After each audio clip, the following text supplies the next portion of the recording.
Hace unas semanas tuve una conversación muy interesante con Paula Ferré, que es psicóloga y experta en adicciones. Y de hecho conocí a Paula cuando acompañé a un buen amigo mío a su centro para que se rehabilitara, porque mi amigo es adicto. Y Paula me comentó que su madre también era adicta, rehabilitada, y esto la había motivado desde pequeñita para entender cómo funcionaba esta enfermedad, el daño que hacía en la persona adicta, pero también el daño que hacía a su entorno. Y sobre todo la motivó a buscar maneras, estrategias para luchar contra la enfermedad. El alcoholismo, el resto de adicciones, es un mal endémico de nuestra sociedad. El 20% de la sociedad, el 20% de las personas que nos rodean son adictas y por lo tanto, por probabilidad, quiere decir que alguien de tu entorno cercano es adicto, tanto sea en tu entorno de trabajo, algún compañero de trabajo, alguien de tu equipo, como en tu entorno familiar, tus padres, hermanos, amigos. ¿Cómo puedes gestionar esta situación? ¿Cómo puedes ayudar a esa persona a que supere esa adicción? ¿Y cómo puedes protegerte del daño que te puede estar causando la persona adicta? Y cuando hablamos de adicciones, no solo hablamos del consumo de sustancias que todos conocemos, como por ejemplo el alcohol como sustancia abanderada, o los porros, las anfetaminas, la cocaína, la heroína, sino que también estamos hablando de otros comportamientos adictivos que a veces son más sutiles o pasan más desapercibidos, como la adicción al juego, a la comida, incluso al sexo o a las compras compulsivas. De hecho, Gabor Maté, que es médico canadiense de origen húngaro y es un referente mundial en el tema de las adicciones, un gran comunicador, confesó que él era adicto, había sido adicto. Fíjate que era adicto a la compra de música clásica, que a priori dirías, hombre, no parece una adicción muy preocupante, pero lo es porque ese comportamiento lo que hacía era que se evadiera y que huyera del dolor que estaba sintiendo. Te quiero comentar 4 ideas, 4 reflexiones que me dejó la conversación con Paula Ferré y que creo que nos pueden ayudar a acompañar a alguien que es adicto, a ayudarle a superar ese dolor como el de Gabor Maté que sienten los adictos y también a protegernos y a ver de qué manera tenemos que hablar, gestionar y relacionarnos con alguien que tiene un problema de adicción. La primera de las ideas, la primera de las reflexiones es entender quién es adicto y quién no es adicto. ¿Dónde está esta línea que separa el adicto del no adicto?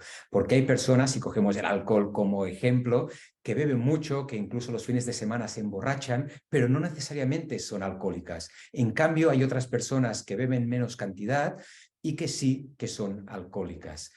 La línea la marca muchas veces una cierta predisposición genética y también situaciones que has vivido en tu pasado, ese ambiente, ese entorno que te ha condicionado y te ha empujado quizás a la adicción. Y Andrew Huberman, que es profesor de Stanford y podcaster de éxito, nos explica que los adictos tienen una hiperactivación del circuito de la recompensa, de los niveles de dopamina. De hecho, todos tenemos niveles de dopamina más elevados cuando tenemos ciertos comportamientos, comemos chocolate, hacemos ejercicio, pero los adictos tienen una hiperactivación de este canal, haciendo que la dopamina se dispare y que después cuando baje, no baje al nivel original, sino que incluso baje por debajo. Y esto impulsa a los adictos a volver a tener ese comportamiento para volver a generar dopamina y volverse a sentir bien. La respuesta de la sociedad en frente de una persona adicta suele ser ponerle una etiqueta y llamar a esa persona viciosa, con falta de autocontrol, con falta de fuerza de voluntad, y nada más lejos de la realidad. Acabamos de ver que la persona adicta tiene una hiperactivación del circuito de la recompensa y eso hace que haya una fuerza muy grande en su interior que la empuje a tener ese comportamiento. Pero es que además hay un motivo de base y esto me lleva a la segunda idea, a la segunda reflexión. ¿Cuál es la causa de la adicción? ¿Qué hace que esa persona tenga ese comportamiento? Paola Ferrer me decía, yo cuando hablo con niños pequeños y les pregunto, oye, ¿qué quieres ser de mayor? Dice, nunca nadie me ha dicho, bueno, yo de mayor quiero ser alcohólico, quiero tener problemas, quiero destrozar mi familia y quizás quiero terminar viviendo debajo de un puente. Nadie nunca dirá eso. ¿Por qué alguien cae en la adicción? Y Gabor Maté, el médico canadiense que mencionaba antes, que es el gurú de las adicciones, nos dice que no hay que preguntar qué hay de malo en las adicciones, que desde luego también hay que entenderlo, las implicaciones, las consecuencias que tiene para el adicto el tener esos comportamientos, sino que hay que preguntar ¿Qué hay de bueno en la adicción? ¿Por qué esa persona es adicta? ¿Qué le está reportando de bueno esa adicción a la persona?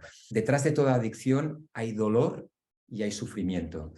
Esa persona posiblemente en su infancia o en años anteriores ha vivido algo difícil, ha tenido un trauma, ha sufrido violencia, abusos, un estrés muy fuerte, y la única estrategia, la única manera que esa persona ha encontrado para afrontar ese dolor, ese sufrimiento, ha sido el consumo de alguna sustancia, ha sido esta actitud, este comportamiento adictivo. Gabor Maté, os contaba antes, con la adicción a la compra de música clásica, lo que hacía era acallar esa voz interior, acallar ese dolor y evadirse hacia otro mundo. La tercera idea, la tercera reflexión es qué puede hacer, qué tratamientos tiene alguien que es adicto. Alcohólicos Anónimos dice que la primera copa es la que te mata, porque la primera copa es la que te mete en esa autopista que ya no tiene freno, que ya no tiene fin. Y sigues consumiendo, consumiendo, consumiendo, y desde luego que es la última copa la que te lleva al hospital y la que te puede generar los problemas más graves, pero la primera es la que te mata porque es la que te mete dentro de esa autopista. Por eso el tratamiento principal es cambiar los hábitos, cambiar los comportamientos de esa persona. No comprar alcohol y no tenerlo en casa, no ir a bares, no salir con los amigos o con las amigas a cenar, o identificar los disparadores de esos hábitos, como puede ser si en el trabajo ha habido un mal ambiente o incluso he recibido una bronca, quizás esto me llevaba antes a consumir o a tener ese comportamiento adictivo. Pues identificar cuando hay esa bronca, cuando me siento mal, quizás ir a cenar a casa de un amigo para estar en un entorno más protegido. Estos cambios de hábitos y de comportamientos son muy importantes, pero no son suficientes. Hay que tener otro tipo de tratamientos y hay que abordar la enfermedad desde otra perspectiva, que es la de la causa. ¿Qué está causando que esa persona consuma? ¿Cuál es la causa, el origen del dolor y del sufrimiento? Hay dos técnicas que pueden ayudar. La primera de ellas es la externalización del síntoma, es decir, separar el síntoma de la persona, desidentificar la persona del síntoma. Y hay personas que lo visualizan desde fuera y que lo pintan incluso como una mancha negra que les engulle, otros como una lagartija que les sube y se pone al lado de su oreja y que les empieza a hablar y les empieza a pedir que consuman o que tengan ese comportamiento adictivo. Y esa desidentificación del síntoma, externalización del síntoma, ayuda a coger distancia y perspectiva. Y esto lleva a la segunda técnica, que es la de los personajes distintos. Separar lo que es el personaje sano del personaje enfermo e incluso tener una conversación entre estos dos personajes. El personaje enfermo puede hablar de por qué consume, cuál es el dolor que siente, qué le falta, qué necesita. Y la parte sana le puede decir a la parte enferma todos los problemas que está generando esa adicción en su vida y lo mal que lo está pasando y las ganas que tiene de superar esta adicción. La cuarta reflexión es qué hacer como coadicto. El coadicto es aquella persona que convive con un adicto, que tiene un adicto cerca. ¿Qué puedes hacer para ayudar a esa persona y para protegerte tú? Y aquí hay dos palabras clave, comprensión y asertividad.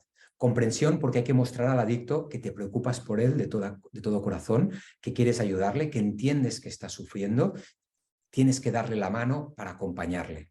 Pero al mismo tiempo, asertividad, para poner límites, para mostrarle a esa persona, al adicto, que no cualquier comportamiento es válido, que no vas a aceptar cualquier cosa que esa persona haga, que hay cosas que te provocan malestar, que te incomodan, que te generan problemas, que no lo vas a aceptar.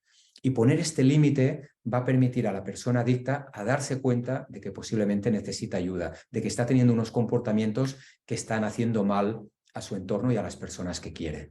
Así, con comprensión y asertividad, lo que hay que hacer es esperar que esa persona se dé cuenta y decida pedir ayuda, porque no puedes empujar a alguien a que vaya a un centro a recibir ayuda y tratamiento, sino que la persona lo tiene que decidir por propia voluntad. Estas son las 4 reflexiones que quería compartir contigo y para mí la más destacable es entender que la persona adicta está sufriendo, que hay unas causas que le empujan a tener ese comportamiento adictivo y por lo tanto como coadicto podemos ayudar a esa persona con mucha comprensión, pero también con mucha asertividad y esperar y desear que la persona se dé cuenta y acabe pidiendo ayuda para poner fin a este problema y rehabilitarse. No superar la enfermedad de manera definitiva, porque eso no sucede, pero sí rehabilitarse y poder tener una vida sana y funcional. Si estas ideas te parecen interesantes, por favor, suscríbete, dale al botoncito que hay aquí abajo, dale al like y déjame algún comentario sobre qué vídeos te gustaría que grabara, qué tema te gustaría que tratara. Me será de mucha ayuda para lanzar ideas que puedan ser interesantes y útiles. Hasta la próxima.